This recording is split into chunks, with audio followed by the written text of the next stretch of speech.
Hey, welcome to the Publish, Promote, Profit podcast with me, Rob Kosberg. Every week, I interview thought leaders and experts who have used a book to grow their income and their impact. So tune in weekly for these interviews so you can learn how to use your own best-selling book and go from hunting for clients and opportunities to instead being the hunted.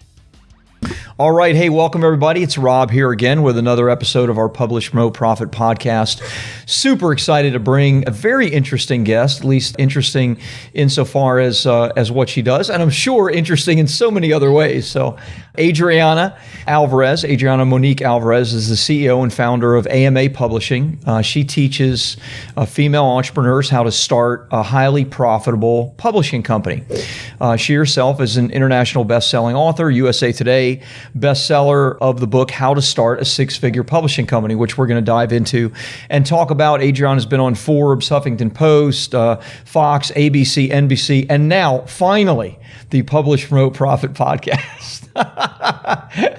Adriana, nice to have you here with us for a podcast today. Thanks for being on. Absolutely. Thank you for having me, Rob.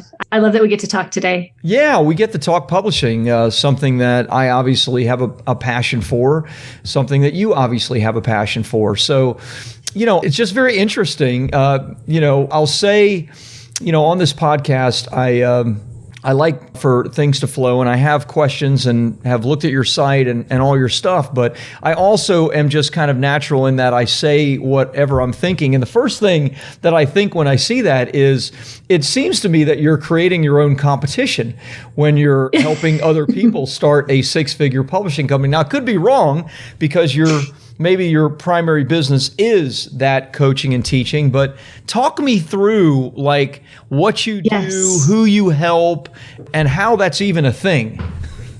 Well, I love that you bring this up because I wrote about this in another person's book about collaboration.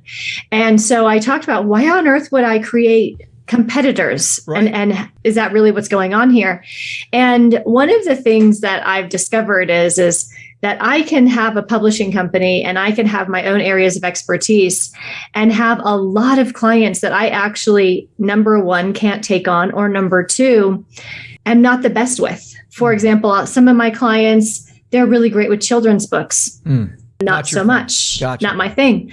Others good with fiction. And so what I've decided is to realize that I'm not the only one.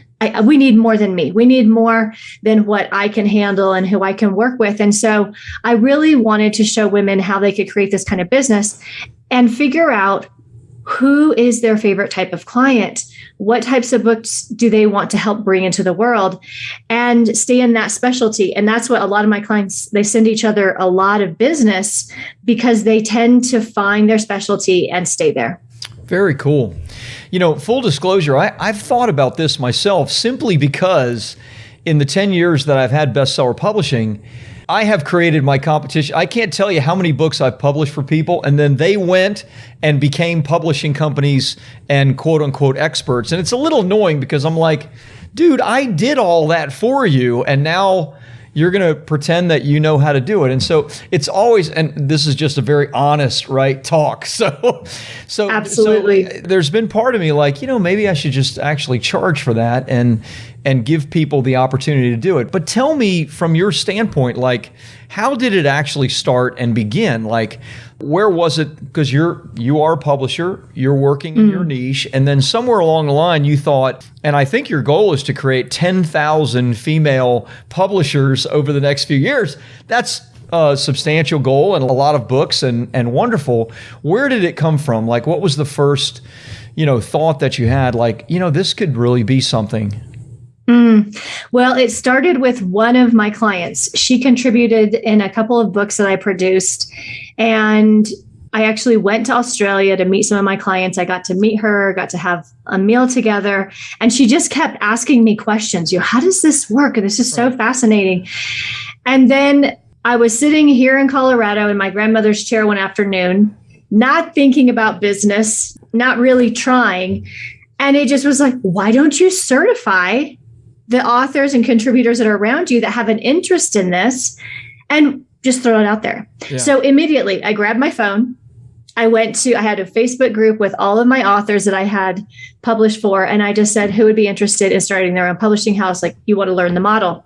And 8 women immediately said yes, like within 24 hours. And that was the first group I taught. How cool. Yeah. I mean, right. That's what we teach our authors. Go to your audience, ask your audience what they want, see if they're interested. And then if they are, go ahead and create it. Sounds like you did that exact thing. Absolutely. Just go ask and test and experiment. Love it. Love what you're doing. Very, very cool. And I do think that there's a lot of opportunity out there in the world, obviously with Amazon and the tools that we have access to. Why not help people, facilitate as many opportunities for people to be successful with their books as possible. So love what you're doing. I think it's great. Let's dive into your book for just a second, How to Start a Six-Figure Publishing Company. Everybody has their 5 steps to success, right? Or, their kind of milestones. Talk me through what yours are when you teach someone, these are the steps to creating your own 6-figure publishing company. What does that look like? Well, the first thing that I encourage my students to do is to get very clear that this feels like a calling. This is a mission. This isn't a side gig. This isn't what I do in my spare time or when it's convenient. This is part of why I'm here. Right. And so it's about stepping fully into that CEO position and making sure that there's enough focus and energy that can go toward it. And the very first thing that I tell them is we want to do this profitably because, to be honest, I see so many women, especially mothers, they sort of dilly-dally, kind of tiptoe around things in their business. And what I realized one day is if I'm going to take any time away from my children to run a business, I want to make it count. Right. I don't want to make a few bucks here and there. And so I teach them, let's just market to those who are already at 6 figures, who know a book can be a great part of their marketing plan, and create books for those people. In fact, just last night, I did a training on how do you serve and accommodate the group that I see as the most underserved market, which is those who make $250,000 to $1 million online. No one seems to want to market to them or work with them. And so based on that starting point, let's create books. Start with multi-author books and then allow that relationship and trust to parlay into solo books. And then maybe partnerships. Maybe there's someone who has a great audience and could announce a multi-author book and fill it right away, but they don't want to start their own publishing company. They don't want to get involved necessarily. Right. So just looking at the different streams of income, looking at what the upsells are, and looking at simple ways, organic ways of marketing that through social media. And for some of them, if they're involved in their local community and networking events, then they can do that as well. Good. I love that. I think one thing that every author notices is that as soon as they start talking to others about their book, others start talking to them about, hey, I've always wanted to write a book, right? Or I've been told I should write a book. And so it seems to me that there's at least this is something we've seen with all of our clients over the years, that there's probably a very natural element where if people are marketing their books, they're going to inevitably have other people that come to them, not just because they're interested in the topic of the book, but they're actually interested in writing their own book. Is there an element of that within your marketing? Because there's got to be a system here for marketing for this. So talk me through how you help these fledgling publishers to market their publishing company.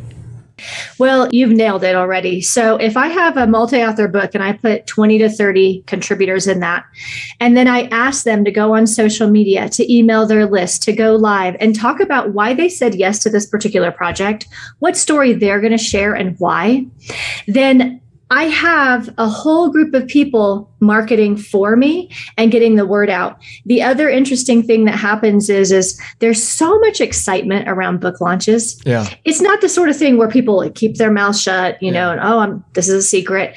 People get very loud and proud around a launch, which is really ideal for every publishing house, because people, like you said, they'll go, oh, you know what? I want to write something. And who did you write with? And can you connect me to the publisher?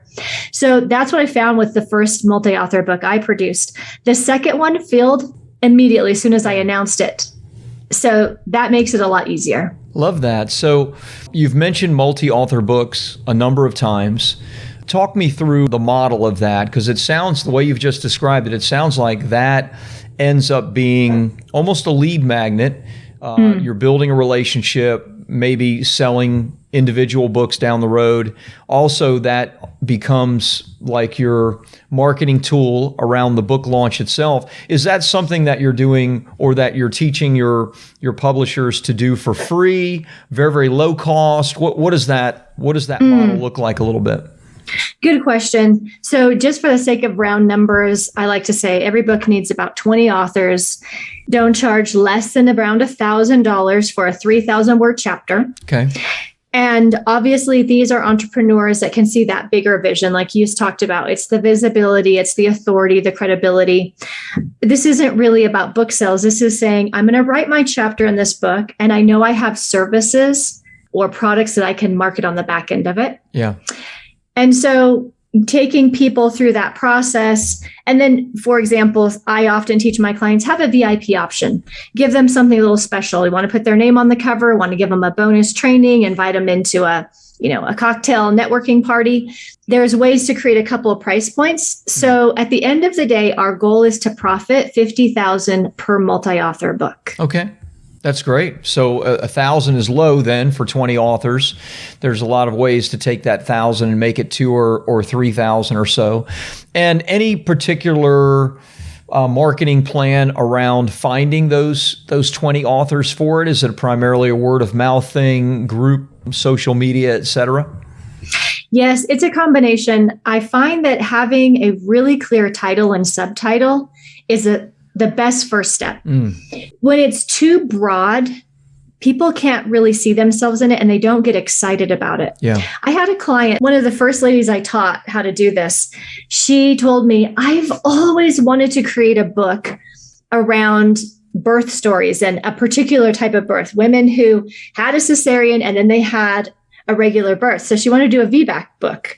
And it was so specific and so niche. And I knew that women who had that experience, they were super outspoken about it. And I said, that's a winner right there. I saw it on your website. Very cool. You saw it? Yes. I did.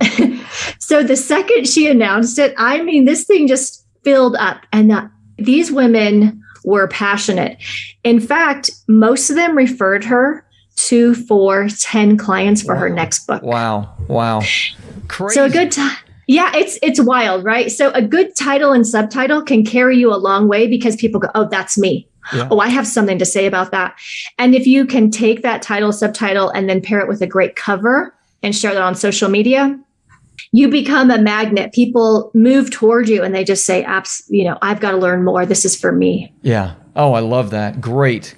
I mean, we talk and preach endlessly about the importance of a great title that attracts your ideal client and a great cover that, stops them in their tracks. But I haven't thought about it from the standpoint of a multi-author book before and the importance of that just as a marketing tool. Your ideal client for the publisher is 20 authors, right? Yes. So that is great tip there. Very, very helpful. Love that. Okay. So how to start a 6-figure publishing company. We get it. I mean, they do 2 books and they're at 6 figures is kind of the idea. What is the next kind of phase of that for people? Are they then, you mentioned something about upsells and individual books and that sort of thing. Talk me through what that looks like. Well, what I found is when you say, congratulations, you're now an international best-selling author, people are pretty excited. They're in love with you. You Great job. Exactly. Yeah, it's good. We did it. And so what I teach my clients is that's a great time to say, are you ready to write your own book? Yeah. Is this chapter really just the starting point to show you how much more you have inside of you? And so I have clients that they offer solo books in a traditional form, how we would think. And then they also have group programs for people who want to write their own book, but maybe with the support of a community. And so obviously these are 2 different price points. They can accommodate 2 different types of audiences, 2 different types of budgets. And then in addition to that, most of my publishers, they come with experience. They come with something else in their pocket. And so I teach them based on that experience in the areas that you have mastery in, create an upsell that you could offer to all of your contributors. So that might look like, business consulting. That might be, really tapping into your soul's purpose. I mean, it could be a wide spectrum, but I help them and basically keep reminding them that they have more to offer than just the book. Yeah, I love that. These two things become feeders for each other. I did 4 books for a coach in the real estate space. Very big coach, does over $1 million a month, 7 figures a month in her business. And she was like, Rob, I'm going to start doing books for my clients. And she says, love you. I love what you've done. They don't need, the heavy duty stuff that you do. In essence, she did like a licensing type deal where all these people were being coached by her. And she's like, well, you can take the next level up, which will also get you a book and get you this. And of course, it, became a fantastic upsell. And for those that come in just for the book, they eventually find their way to her coaching as well. So these two things completely feed off each other. And, amazing to see what my client has done, because of course she was already doing, big numbers, but now she's up over $1 million a month watching these things kind of feed each other, which is really cool. So you're doing some good stuff. Congratulations. Thank you. I appreciate it. Tell me about some of your, you told me about one of your success stories with the compilation book, the anthology book. That was the Baby's Got, what's the title? Oh yeah. This is, what is it? Baby Got VBAC or Baby something? Got VBAC. Yeah. Tell me about, some of your, give me one great publisher success story that started, and kind of grew from there. I'd love to hear, some of their cool successes. Absolutely. So one of my clients, she had been in corporate, and when the world shifted, she really realized that she didn't want to do that anymore.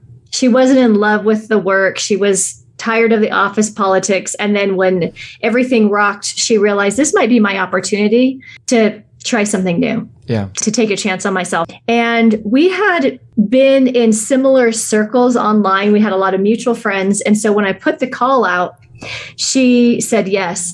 And she had never made $1 as an entrepreneur. In fact, she was really pretty stuck in that, 9 to 5 mode, which actually is not 9 to 5 anymore. It's like more like 9 to 9. Yeah. And I remember I gave her one action step so that she could go get her first handful of contributors. And I remember she kind of looked at me like, is it this simple? Can I do this? And I really take people out of this traditional, like learn, maybe one day do it. It's like, I teach you one thing, go do it.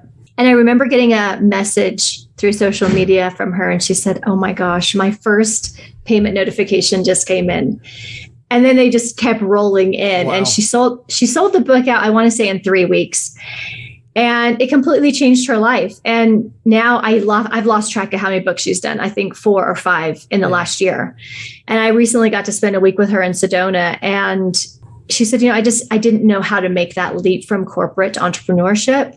And this allowed her to do it gracefully because it's something people already want. Yeah. They want to tell their story. They want someone to champion them and tell them it's good enough. Let's tell it. So I love making business as simple as possible. And for those who don't have a background in it, it can be intimidating. Yeah. So I love seeing women be able to thrive in it. Yeah. Yeah. Congratulations again. That's a cool story for a number of reasons, not the least of which is, you have somebody that was taken out of the 9 to 9, the grind that she didn't want to be in, and now controls her schedule. Entrepreneurship is not easy, but neither is working 9 to 5 or 6 or 7. You pick your poison, I guess, but I would always rather be in more control of my own destiny than less control of my destiny. So that's very cool. Love to hear that. Talk to me, maybe we could switch gears for a minute. Part of what we do on Publish, Promote, Profit is we want to know how you're using your own books. And it sounds like some of the things that you've taught, which is really cool, will work for people whether they have their own book or not. I think the story that you just told me, she didn't even have her own book. She hadn't done any of that yet, and became a successful publisher and facilitator of books. You, of course, have a great book. You're a USA Today bestselling author yourself. How have you used your books to attract new clients? Do you have like an ongoing system to do that? Maybe tell me a cool story or two on, how your book has gotten you exactly what you're looking for. Absolutely. So first thing is that it's so easy to look at the book launch as the end of the road. I wrote the book, it's out in the world, and then start looking around for the next project. And what I realized is that's the beginning. That's really the starting point. Yep. And so I like to have a 12-month plan at the very least, So the first plan is for 30 days after that book comes out, I'm promoting a particular program. So for mine, it was easy to promote my certification program because it aligns perfectly with the book. Yeah. The other thing that I did during that promotion, so I'm drawing in new people. I went to the students that I've already worked with or who have already graduated with me, and I asked them to give me a 5-star review on Amazon. So I could start to collect the reviews, and then I could start to put those out to my email list, put those on social media, and get that third-party validation. So I'm not just saying it's a good idea. This is here. The other thing that I like to do is look at what kind of trainings can I do on a regular basis. So once a month, I do a 2-hour intensive. It's a bonus for my students. So, they get another training. And I've played with, free or low ticket on the colder audience. And what it allows people to do is to take, the book, and let's go a step further. If we spent 2 hours together and we took one chapter or one sliver of this and we did a deep dive, how would this support you? I just did one last night and the feedback's incredible, and it allows people to warm up, because I know how it is if you meet someone brand new online or you read their book and you're excited, but you also are a little afraid. Can I trust them? Is this the real deal? So those trainings allow people to come a little closer. Another thing that I do in the next wave of reviews is I tell people, if you leave me a review, I will give you a 21-day sales activator training in exchange. So for 21 days, we're hanging out together on Voxer. Cool. And I'm showing them how this works. How do you receive money in your own publishing company and get this off the ground? So what ends up happening is, of course, they want to work with me. Of course, they want to say yes. And usually they get a few contributors in that time, so they feel confident in making that investment. Right. So I like to think of creative ways to bring people in closer and allow them to benefit from the knowledge and the information, the relationship, before they cross the line. Yeah. And one of the things I love about a book is when people read it and then they just go sign up for the thing. I had a lady, she bought the book, and next thing I know, I never had a sales call with her, never had any sort of connection, interaction. And all I received was a message saying, hey, I signed up for your certification. I can't wait to get started. That's great. Your book did all the work. It did all the work for me, and I love that. Yeah, that's terrific. It sounds like, and one of the things I really like that you said is it sounds like, of course, the book is the beginning. It's not the end. We try to help people with that all the time. But you're also taking parts of the book on a regular basis and then doing these 2-hour classes monthly. And is this something that you're attracting people to via social media, email list, that kind of thing, and charge everybody a low ticket amount? That's how it works? Yes. And I think I do a lot of testing and experimenting, but I think I've landed on the best for me anyway.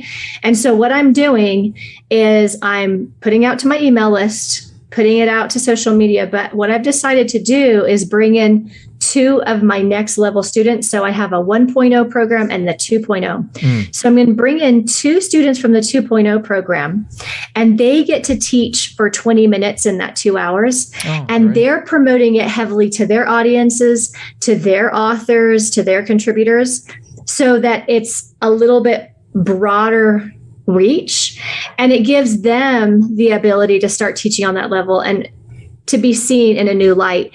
And we did it for $99 last night, and it was so much fun. And it allows also those who attend to get to hear from 3 different people, slightly different angle on the same subject. And very awesome social proof, because these are people that have gone through your course, that have been taught by you, that are now successful and in turn teaching. So you don't have to say anything. The fact that that's who they are gives all the proof necessary.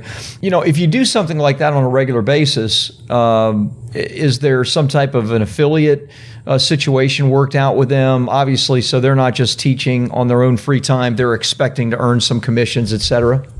Absolutely. I love having an affiliate program. So for example, for the women who come in and train with me, they get a 50-50 split on whatever tickets they sell. Great. Same thing with my students. I have found that if they tell their contributors, hey, if you feel like you want to take this to the next level and start your own publishing company, I pay them a 25% commission on new students who come into the certification. So I really believe in this exchange and making sure that it feels good for everyone involved, that they're getting compensated and rewarded for sharing the word about what I'm doing. Yeah, love it. Love it. Really, really great, Adriana. I love what you're doing. I think it's very, very cool. I think it's innovative, which, you have to be innovative these days. And so it sounds like you're really doing some cool things. Congratulations on that.